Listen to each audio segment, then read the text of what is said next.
Is the festival of Purim silly or is it serious? Well, it's a bit of both. Purim is silly in the sense that we celebrate in silly ways. We make lots of noise. Every time we hear Haman, we boo. Every time we hear Mordechai, we cheer. There is an interesting Hebrew thing that the Hebrew phrase for cursed be Haman and the Hebrew phrase for blessed be Mordechai in Gematria, in Hebrew numerology, have the same number. And so there's a tradition on Purim that we get so drunk that we can't tell the difference between cursed be Haman and blessed be Mordechai. So there's very silly celebration. In fact, a quick story for you. When I was a second-year student rabbi at the Liabeck College, I got very drunk on Purim that year, unbelievably drunk actually. And the next morning we had lectures because Purim is a minor festival, and we had classes and I couldn't get out of bed because I was so hungover. And Rabbi Mark Solomon asked the rest of the class, "Where's Neil?" And one of my housemates at the time, student Rabbi Andy, said, "Last night Neil fulfilled the mitzvah of Purim." And Rabbi Mark said, "Okay, then he's excused." And so we do have a lot of silliness. We also dress up, of course. We dress up quite specifically because Esther, coming from the Hebrew root meaning hidden, she was hidden and then she had to reveal herself in order to save the Jewish people. And there's an interesting reversal, of course, because Vashti was commanded to reveal herself fully and refused to do so, quite appropriately. But Esther has to reveal herself not in terms of her physicality, but her Jewish identity. And so we therefore dress up and sometimes reveal ourselves behind our costumes. So there's a lot of silliness in Purim, but there's also a very serious dark side to Purim too, because it is a story of how close we came as a people to being wiped out.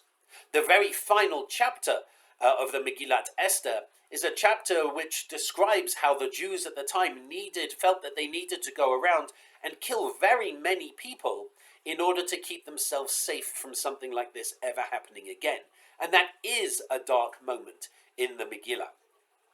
And so, in fact, tomorrow morning, we're going to be looking at this. We're going to be looking particularly at who is Amalek, who is descended from Amalek, who is an existential threat.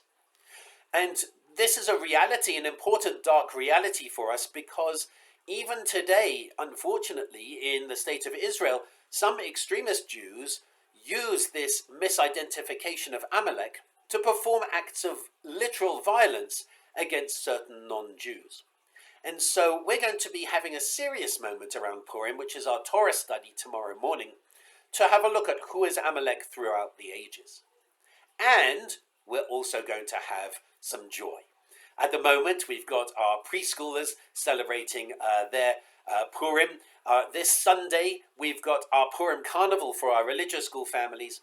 And then on Monday, we have, of course, Monday night, we have our Purim celebration. And we've got a lovely meal. We've got some alcohol for those who want. We have a magician, which is rather lovely. And we're going to have a raffle, which was a very clever suggestion by somebody in the office, because the idea is they drew lots, Purim, to determine the date, or to hang all the Jews, to kill all the Jews. And so we are inverting that, and we are drawing lots to help somebody celebrate and to win a prize. And of course, we have a reading from the Megillah as well. And so the truth is that sometimes things can get very dark, and we need a bit of fun. And so Purim has become very much a celebration of fun, but we need to never forget the darkness too.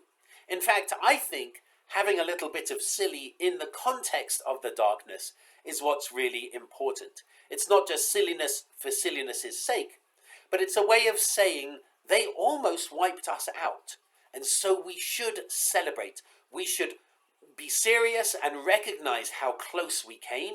And then we should celebrate being alive, celebrate being together as a Jewish community. So if you want to come, there are still a few places. If you want to come on Monday evening, please let the office know today. That's Friday. Please let the office know today because we want to make sure we have enough seats, we have enough food and everything else for you. So join us this evening for our Kabbalat Shabbat service. Join us on Sunday, if you're one of the religious school families in particular, for our Purim Carnival. Join us, I missed, tomorrow for our Torah study and for our Shabbat Shacharit service. And of course, join us on Monday evening for our Purim celebration. Please let the office know today if you are coming. I hope to see you.